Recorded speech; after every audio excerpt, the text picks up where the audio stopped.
देखिए, police act में आपका अब प्री के लिए अलग पढ़ा जाता है, मेंस के लिए थोड़ा छांट छांट के पढ़ा जाता है। जो मेंस में आपका पहला क्वेश्चन इधर से बनने का चांस रहता है, 20-25 क्वेश्चन बताएंगे हम लगभग, आपका मान के चलिए छांट छांट के। कुछ वर्तमान में एक तो कुछ वर्तमान में छोटे छोटे क्वेश्चन भी आ रहे हैं जो कंसेप्चुअल हैं। उसके बाद आपका कंसेप्चुअल क्वेश्चन को कौन कौन सी धाराएं ऐड करके लिखना है। एक आ रहा है कि लोक अभियोजक का कार्य बताइए, यानी कि पब्लिक प्रोसिक्यूटर का। क्योंकि लोक अभियोजक का कार्य ज़्यादातर पुलिस एक्ट से निकाल दिया गया पैरा से, कुछ कार्य बचे हैं, तो आपको उन कुछ कार्यों को तो लिखना ही होगा।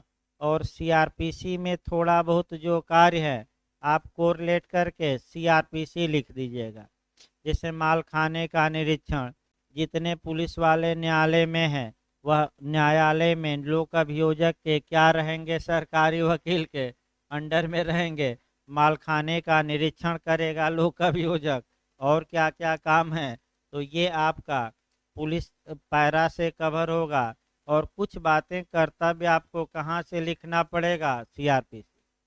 दोनों जगह से ये उत्तराखंड में भी क्वेश्चन बना माने बन चुका है, यूपी में भी आ सकता है। इसके बाद जो क्वेश्चन का मॉडल बनता है आपका, देखिए 4-5 मॉडल तो अच्छे से याद रखना है। एक सेक्शन 7 जो विभागीय दंड होता है। उसके बाद आपका माने अतिरिक्त पुलिस बल की नियुक्ति, धारा 13, 14 और 15। इसके बाद आपका जो क्वेश्चन बनता है, कभी काल विशेष पुलिस अधिकारियों की नियुक्ति पूछ लेता है, 17 और 18, 17, 18, 19। इसके बाद एक कंसेप्चुअल क्वेश्चन बनता है, पुलिस के कर्तव्य बताइए। अब यही आपका कोरिलेशन काम करेगा कि अगर पुलिस की ड्यूटी पूछी जाए तो जिन जिन धाराओं में पुलिस का कर्तव्य 7-8 धाराओं में दिया गया है, उन 7-8 धाराओं को हम एक जगह एकत्र करवाएंगे। इसके बाद जो पूछा गया है, लाबादा संपत्ति, यूपी में लावारिस संपत्ति, पड़ा हुआ माल, यानी कि अगर पुलिस द्वारा अगर कोई लावारिस या अदावित या बिना क्लेम के संपत्ति है तो उसके लिए क्या प्रक्रिया है, ये भी मेंस में आ चुका है। तो 25, 26 और 27 लिखना है। इसके बाद जलूस सलूस का पूछा जाता है, धारा 30 और 30 है। इसके बाद धारा 34 पूछी जाती है। इसके बाद आपका यानी कि 34 भी हमेशा लगभग पूछा जाता है कि कब पुलिस वारंट के बिना किसी व्यक्ति को गिरफ्तार कर सकती है, बताइए। ये सेक्शन में इधर से क्वेश्चन जो हमने बताया ज़्यादा पूछा जाता है, पैराओं से भी क्वेश्चन पूछा जाता है। जो लोग भाई एपीओ मेंस दे रहे हैं, पहली सतर्कता ये बरतनी है कि जो पहला क्वेश्चन रहता है वह अनिवार्य रहता है, कंपलसरी रहता है, और वह आपका पुलिस एक्ट से ही रहेगा, लिखा नहीं रहेगा कि पुलिस एक्ट से है।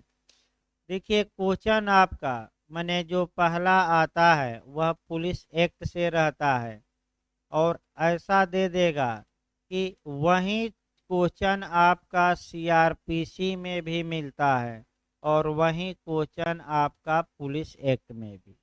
जैसे कि एफआईआर दर्ज करने की प्रक्रिया का उल्लेख करिए, अगर पहले क्वेश्चन में आ गया पहले नंबर में, तो सीआरपीसी न लिखिएगा, आपका उत्तर प्रदेश पुलिस रेगुलेशन का पैरा लिखना है। इसके बाद पुलिस की अन्वेषण की शक्तियां क्या हैं, तो अगर पहला क्वेश्चन आ गया है, इसका मतलब ये हुआ कि वह सीआरपीसी में नहीं पूछ रहा है, इसमें पूछ रहा है आपका पुलिस एक्ट में। और पुलिस एक्ट के जो आपका पुलिस एक्ट में पूछ रहा है, यानी कि उत्तर प्रदेश पुलिस रेगुलेशन में, और उसमें जो प्रावधान है आपको वो देखने पड़ेंगे। तीसरा जो क्वेश्चन आया है आपका कि उन परिस्थितियों का उल्लेख करिए जिनमें पुलिस किसी व्यक्ति को वारंट के बिना तथा मजिस्ट्रेट के आदेश के बिना गिरफ्तार कर सकती हैं। तो अगर पहला क्वेश्चन आए और कानून का नाम न दिया रहे तो आप सीआरपीसी न लिखिएगा, क्या लिखेंगे? Police act. भाई ये गलती न हो, मैं फिर बता रहा हूँ, ये गलतियाँ क्षम्य नहीं है किसी भी हाल में, और ये गलतियाँ आपका कंपटीशन से बाहर कर देंगी। तो पहला क्वेश्चन हम उठाते हैं आपका, और वह पहला क्वेश्चन आपका है कि किसी अधीनस्थ पुलिस अधिकारी को कौन कौन से विभागीय दंड दिया जा सकता है, इसका उल्लेख करिए। तो इसका उल्लेख आपका सेक्शन 7 में करना पड़ेगा, और तोड़ तोड़ कर बैरक लिखिएगा। मैं फिर बता दूं, जब भी आप सेक्शन 7 लिखिए तो उसको पूरा एक साथ न लिखिए, आपका एक एक सेक्शन को तोड़ तोड़ लिखना है। तो आइए देखा जाए आपका कैसे लिखेंगे।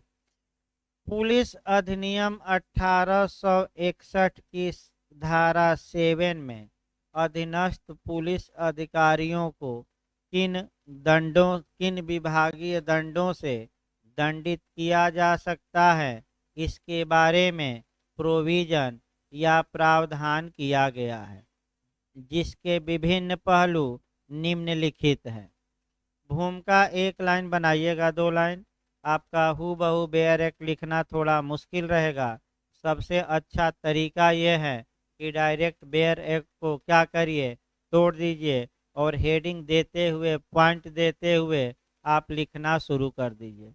पहला लिखेंगे कि आपका पहला पॉइंट, मैंने पहलू निम्नलिखित है तो पहला लिख दीजिए। इस धारा के तहत विभागीय दंड संविधान के अनुच्छेद 311 तथा राज्य सरकार द्वारा बनाए गए नियमों के अधीन दिया जाएगा। पहला पॉइंट याद रखिए, इस धारा के तहत जो आपका विभागीय दंड दिया जाता है, ये संविधान के आर्टिकल 311 तथा राज्य सरकार द्वारा इस अधिनियम के तहत बनाए गए नियमों के क्या दिया जाता है, अधीन। अब अनुच्छेद 311 लिखना ही होगा आपका, इसमें 2-4 लाइन लिखना होगा। संविधान के अनुच्छेद 311 में लोक सेवकों को प्रोटेक्शन दिया गया है, लोक सेवकों को संरक्षण दिया गया है। 2 प्रकार का संरक्षण, इसको लिखिएगा, कितने प्रोटेक्शन दिए गए हैं, 2 प्रकार को। ये लोक सेवकों के लिए डॉक्ट्रिन ऑफ अम्ब्रेला भी कहा जाता अनुच्छेद, छतरी का सिद्धांत, छाता का सिद्धांत। यानी कि भारतीय संविधान के अनुच्छेद 311 में लोक सेवकों को प्रोटेक्शन दिया गया है, 2 संरक्षण दिया गया है, और दोनों आपको लिखना ही पड़ेगा। पहला प्रोटेक्शन है आडि अल्ट्रम पर्टम, यानी कि दूसरे पक्षकार को सुनो, अर्थात किसी लोक सेवक को टर्मिनेट या बर्खास्त या उसकी सेवा समाप्ति के पहले कम से कम एक बार उसकी बातों को सरकार क्या करेगी, सुनेगी। और दूसरा जो सबसे महत्वपूर्ण बात है कि जिस प्राधिकारी ने किसी लोक सेवक को अपॉइंट किया है, उससे नीचे का प्राधिकारी उस लोक सेवक को टर्मिनेट या बर्खास्त नहीं कर सकता। फिर एक बार याद रखिए, जिस प्राधिकारी ने किसी पब्लिक सर्वेंट को अपॉइंट किया है, उसके नीचे का अधिकारी उस पब्लिक सर्वेंट को टर्मिनेट या नौकरी उसकी समाप्ति का अधिकार नहीं रखता। जैसे आईएएस होते हैं, आईपीएस होते हैं, उनकी नियुक्ति भारत का राष्ट्रपति करता है। तो ऐसी दशा में आपका राष्ट्रपति के अलावा राज्यपाल को पावर नहीं है कि इनकी नौकरी खा ले। बस 1-2 काम कर सकते हैं, सस्पेंड कर सकते हैं, या ट्रांसफ़र किया जा सकता है, निलंबित किया जा सकता है, लेकिन नौकरी खाने का अधिकार केवल और केवल किसको है, भारत के क्यों? क्योंकि नियुक्त किसने किया है, भारत का राष्ट्रपति। ये यानी कि जब भी किसी सबऑर्डिनेट पुलिस अधिकारी पर विभागीय कार्यवाही की जाए, विभागीय दंड दिया जाए, तो अनुच्छेद 311 के द्वारा प्रदत्त लोक सेवकों को ये दो संवैधानिक अधिकारों का क्या करना पड़ेगा? पालन।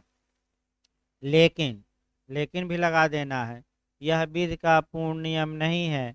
तीन ऐसी कंडीशन अनुच्छेद 311 में दी गई हैं, जहां की बिना सुने भी, यानी कि आरडी अल्ट्रम पर्टम का वायलेशन करते हुए भी लोक सेवक को टर्मिनेट किया जा सकता है, बर्खास्त। यानी कि नेचुरल जस्टिस का जो ये नियम है, आरडी अल्ट्रम पर्टम, इसके कितने अपवाद दिए गए हैं अनुच्छेद 311 में? तीन। अब तीनों लिखना नहीं है, आप न चाहें तो ये न दिखाइए अपवाद, चाहें तो बस तीन अपवाद लिख दीजिए, लेकिन आपका पूरा लिखने की आवश्यकता। इसके बाद दूसरा, ये दूसरा पॉइंट लिखेंगे कि किनको दंडित विभागीय दंड धारा 7 के तहत दिया जा सकता है, तो आपको लिखना पड़ेगा कि किनको। अब उसके बाद कौन, क्यों और क्या, बस यही 4-5 पॉइंट क्या करना है आपको भाई। किसके अधीन रहते हुए, फिर हेडिंग डाल लीजिएगा किसको दिया जाएगा, तो आपका जवाब रहेगा कि सभी पुलिस अधिकारियों को धारा 7 के तहत विभागीय दंड नहीं दिया जा सकता, केवल उन पुलिस अधिकारियों को दिया जा सकता है जो सबऑर्डिनेट क्लाज में आते हैं, जो अधीनस्थ पंक्ति के पुलिस अधिकारी हैं। अधीनस्थ पंक्ति के पुलिस अधिकारी कौन होगा, इसका निर्वचन इस अधिनियम की धारा 1 में किया गया है। तो जो पुलिस अधिकारी डीवाईएसपी या पुलिस उपाधीक्षक से नीचे का होगा, वह सबऑर्डिनेट रैंक का पुलिस अधिकारी होगा। यानी कि सेक्शन 7 के तहत आपका सबको दंडित नहीं किया जाएगा, किसको? केवल सबऑर्डिनेट।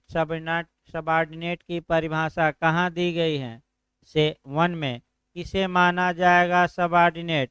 जो डीवाईएसपी या पुलिस उपाधीक्षक के क्या हो, नीचे का, ये लिख देंगे। इसके बाद तीसरा पॉइंट में लिखेंगे कि निम्नलिखित प्राधिकारी विभागीय दंड देने में क्या है? सक्षम। अब उन प्राधिकारियों का नाम या तो अलग अलग लिख सकते हैं या एक में लिख सकते हैं। तो उन प्राधिकारियों का नाम देखिए जो आपका विभागीय कार्यवाही करने में सक्षम है, यानी कि किसी अधीनस्थ पुलिस अधिकारी को विभागीय दंड देने में क्या है? सक्षम। देखिए उन प्राधिकारियों का नाम, पहला कौन कौन दे सकता है, तो इसका चार्ट बना लीजिएगा, सबसे अच्छा तरीका है, क्या बना लीजिए? चार्ट। पहला है पुलिस महानिदेशक, यानी कि DGP, director general of police. दूसरा आपका है पुलिस महानिरीक्षक, यानी कि आपका आईजी साहब, यानी कि आईजी साहब हो गए। तीसरा पुलिस उप महानिदेशक, यानी कि आपका माने पुलिस उप महानिदेशक। चौथा आपका पुलिस उप महानिरीक्षक। पांचवा आपका सहायक पुलिस महानिदेशक। छठवां सहायक पुलिस महानिरीक्षक। सातवां जिला अधीक्षक गण, यानी कि एसपी साहब। यानी कि इसका मतलब एक लाइन ये हुआ, बहुत ज़्यादा न याद रहे तो एसपी यानी कि पुलिस अधीक्षक और उसके ऊपर के जितने वरिष्ठ पुलिस अधिकारी हैं, ये डीवाईएसपी के नीचे के पुलिस अधिकारियों को धारा 7 में दिए गए विभागीय दंड दे सकते हैं। बस एक लाइन याद रखिए, कौन दे सकता है? तो एक लाइन भी आप लिख सकते हैं कि पुलिस अधीक्षक या उसके ऊपर के सभी पुलिस के वरिष्ठ अधिकारी, ये भी लिख सकते। अगर ना याद रहे तो ये दिखाइएगा।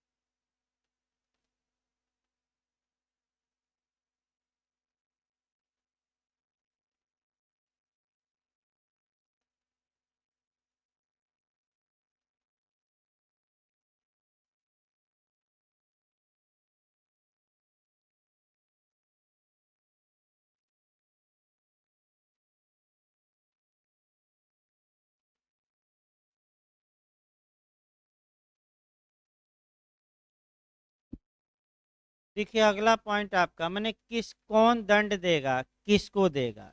अब ये अगला पॉइंट आया कि क्या क्या दंड दिया जा सकता है, तो अभी हम बताएंगे। लेकिन इसके पहले किस कारण दंड दिया जाएगा, यानी कि किन आधारों पर दंडित किया जाएगा। पहले आधार लिखिएगा, उसके बाद क्या दंड दिया जा सकता है उसका चार्ट बनाइएगा। तो आखिर किसी अधीनस्थ पुलिस अधिकारी को क्यों दंडित किया जाए, अर्थात किन आधारों पर दंडित किया जाए, तो वे आधार सेक्शन 7 में बताए गए हैं। और एक एक आधार देखिए, रट कर जाइएगा। देखिए मैं आधार बता रहा हूँ, अलग अलग तोड़ कर ही लिखिएगा, ऐसे ही डायरेक्ट एकदम हूबहू बहू नहीं। सबसे अच्छा तरीका इस सेक्शन का है कि अलग अलग क्या करिए, पॉइंट बनाकर तोड़ दीजिए। देखिए आपका मने क्यों दंड दिया जाएगा, तो अगर कोई अधीनस्थ पुलिस अधिकारी अपने कर्तव्य के निर्वहन में शिथिलता बरतता है। शिथिलता कब बरता जाएगा, अब देखिए। शिथिलता यानी कि पुलिस अधिकारी चूंकि 24 घंटे कर्तव्य पर होना चाहिए, कर्तव्यरत माने जाते हैं। अगर पुलिस अधिकारी का जो कर्तव्य इस कानून के तहत दिया गया है, बताएंगे हम आगे 7-8 धाराओं में, अगर उन कर्तव्यों का वह पालन करने में आपका शिथिलता बरतता है, लापरवाही बरतता है, यानी कि आपका मान लीजिए कोई फरियादी आया थाने में, थानेदार साहब अपना मेज पर जूता रख के बैठे हैं, जैसे आपका गंगा जल और सिंघम उंगम में बैठे रहते हैं फिल्मों में, वैसे ही जाइए थानों में तो हालात बहुत ख़राब हैं। अच्छे नहीं है हालात यूपी के, आपका देख ही रहे हैं।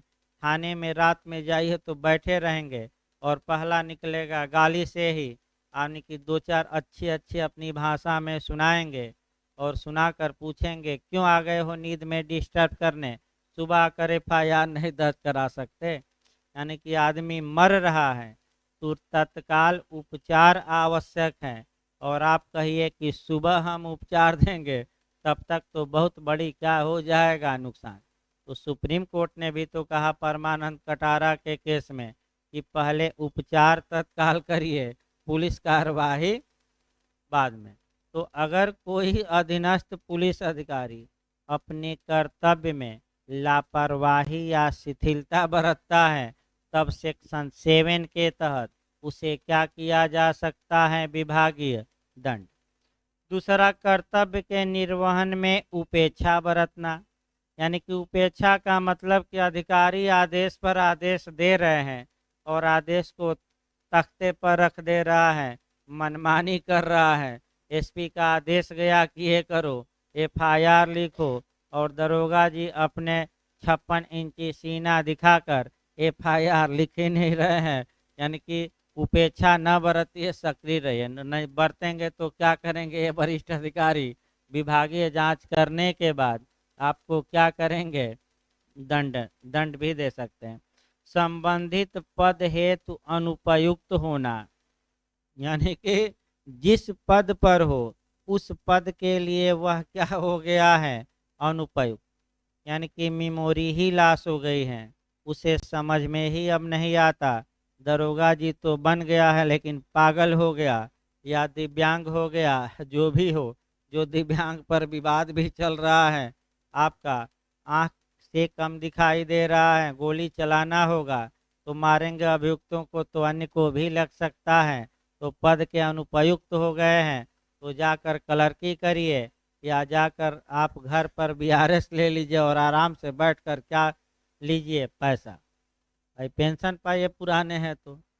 अंतिम ये है कि अपने कर्तव्य का अनवधानता या उपेक्षापूर्ण रीत से निर्वहन करता है। अनवधानता का मतलब ये हुआ मनमाने तरीके से, ना तो लिख लीजिएगा, अनवधानता का मतलब क्या हुआ, मनमाने तरीके से। यानी कि वह पुलिस अधिकारी तो हैं, लेकिन पुलिस अधिकारी का जो कार्य दिया गया है उस कार्य को मनमाने ढंग से करता है, कानून का उल्लंघन करके करता है। जैसे एक उदाहरण, एक दरोगा जी थे, एक अभियुक्त को पकड़े 4 दिन से थाने में बंद किए हैं तो मनमाना कार्य कहा जाएगा कि नहीं? कहा जाएगा, क्योंकि 24 घंटे के अंदर आप क्या करिए, पेश। तो अब वही हाल है कि इन 4 आधारों पर किसी सबऑर्डिनेट क्लास के पुलिस ऑफिसर को, जो सुपीरियर क्लास के पुलिस ऑफिसर, सुपीरियर नहीं क्योंकि डीवाईएसपी भी सुपीरियर हो जाएगा, एसपी या उसके ऊपर के जो पुलिस अधिकारी हैं, धारा 7 में दिए गए दंडों में से कोई दंड क्या कर सकते हैं, दे सकते हैं। तो क्यों दंड दिया जाएगा? कितने आधार हमने बताए? 4। अब आगे चलिए, क्या क्या दंड दिया जा सकता है, अब उन दंडों को देखा जाए, वो भी याद रखिए। जो दंड दिया जा सकता है, पहला दंड है पदच्युत कर देना, टर्मिनेट कर देना, अर्थात आपका कह सकते हैं कि पद से हटा देना, बर्खास्त कर देना।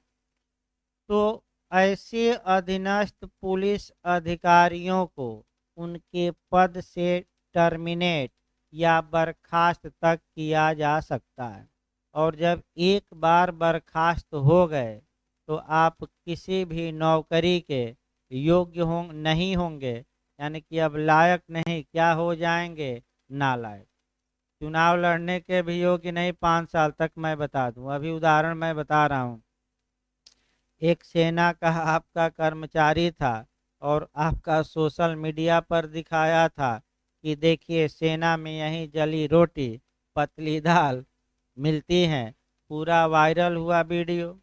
तत्पश्चात उनके खिलाफ विभागीय कार्रवाई जांच की गई, सेना द्वारा विभागीय दंड दिया गया और नौकरी से क्या कर दिया गया, टर्मिनेट, कि आप सोशल मीडिया पर अपनी बातें नहीं रख सकते, क्योंकि अनुच्छेद आपका 34-35 के तहत आपके अधिकारों पर सरकार ने क्या लगा रखा है, रोक। तो आप ऐसा नहीं कर सकते, आपने कंडक्ट का उल्लंघन किया है, अतः आपको सेवा आपकी क्या की जा रही है, द एंड, जाइए घर बैठिए। तब मोदी जी के खिलाफ वो आग उगल रहे थे, जाकर बनारस में मोदी जी के खिलाफ पर्चा दाखिला कर दिए, लेकिन बर्खास्त हो गए हैं तो अगले कितने साल तक चुनाव नहीं लड़ पाएंगे, 5। प्रधानी का भी चुनाव नहीं, फिर एक बार 5 साल तक, तो रिजेक्ट हो गया पर्चा ही। यानी कि बेचारे का जो इच्छा थी कि मोदी जी को हम हरा कर ही दम लेंगे, इच्छा रह गई और पर्चा ही क्या हो गया, खारिज। तो सबसे कठिन दंड बर्खास्तगी मानी जाती है, न पेंशन मिलेगा न कुछ मिलेगा, आप सेवा आपका क्या हो गया, पूरी तरह समाप्त। अब कहाँ जाइए, घर बैठिए। तो आपका अगर कोई पुलिस अधिकारी ड्यूटी के दौरान नशा करता है, ये सबसे बड़ा अपराध, सबसे बड़ा मिसकंडक्ट माना जाता है, और इस आधार पर उसे बर्खास्त करना क्या होगा, उचित, क्योंकि ऑन ड्यूटी मादक पदार्थों का सेवन कठोरता से क्या किया गया है, प्रतिबंधित। लेकिन हमेशा याद रखिए, 80% थानों में चले जाइए, रात में कभी जाइए तब पता लगेगा। हम तो कई बार अपने लिए तो नहीं जा पाए, लेकिन आपका दूसरों के लिए गए हैं, आपका मकान मालिक मकान मालिकिन के लिए कई बार विवाद उत्पन्न हुआ, ऐसी परिस्थिति 1-2 बजे थाने पर जाना पड़ा। जाइए तो वहीं आपका पहला शब्द क्या निकलेगा, गाली। तब बताइए कि अधिवक्ता हैं, 2-4 जगह फर्जी फोन वोन थोड़ा मिलाइए, जाइए थाने पर हम आ गए हैं, तब जाके थोड़ा अने क्या बात है बताइए वकील साहब, नहीं तो आम आदमी की तो बाट लगा देंगे। एक बार जब तक आप नहीं बताएंगे तब तक आपका, तो 2-4 बार हमें भी 1-2 बजे जाना पड़ा है, 3 बजे आपातकाल में। तो देखा है आदमी आंखों से क्या होता है थाने में। तो फिर एक बार देखिए, अगर 2 बूंद लेकर मस्त है रात में, तो इस आधार पर दरोगा जी और पुलिस वालों को क्या किया जा सकता है, टर्मिनेट। लेकिन हमेशा याद रखो, तो लास्ट में मैं बताना चाहता था, सामान्यतः अगर पुत्र कोई गलती करता है तो पिता और माता जल्दी दंडित नहीं करते। उसी प्रकार अगर कोई सबॉर्डिनेट क्लास का पुलिस अधिकारी गलती करता भी है तो वरिष्ठ अधिकारी ज़्यादातर मामलों में अपने अधीनस्थों को बचाते हैं और जल्दी दंडित नहीं करते। यही एक समस्या है। अतः जो उत्तराखंड में नियम है कि जो पुलिस के मिसकंडक्ट की जांच करेगी वह समिति अलग हो गई है, यानी कि पुलिस वाले नहीं करेंगे, उसके लिए कमेटी ही क्या हो गई है, अलग। लेकिन यूपी है, आपका कहा जाता है कि बेटा 2 हाथ आगे बढ़ गया बाप बाप रह गया, तो यूपी आज तक नया पुलिस एक्ट बनाया ही नहीं और उत्तराखंड ने व्यवस्था कर रखी है। तो हम आज भी पुलिस के मामले में 1861 के कानून से ही क्या हो रहे हैं, गवर्न। इसीलिए समस्या ज़्यादा है और पुलिस रोज मानवाधिकार की हत्या कर रही है, लेकिन कोई पूछने वाला नहीं। तो अगर नया कानून बनाकर उत्तरदायी पुलिस को ठहराया जाए या जिम्मेदार संस्था अलग हो जांच की, लोकपाल या लोकायुक्त को अधिकार दिया जाए, जो भी हो, तब हो सकता है कि कुछ अधिकारों के उल्लंघन पर क्या लगे, रोक लगे। अगला देखिए आपका, ये तो पहला। दूसरा पदावनति। हाँ हाँ,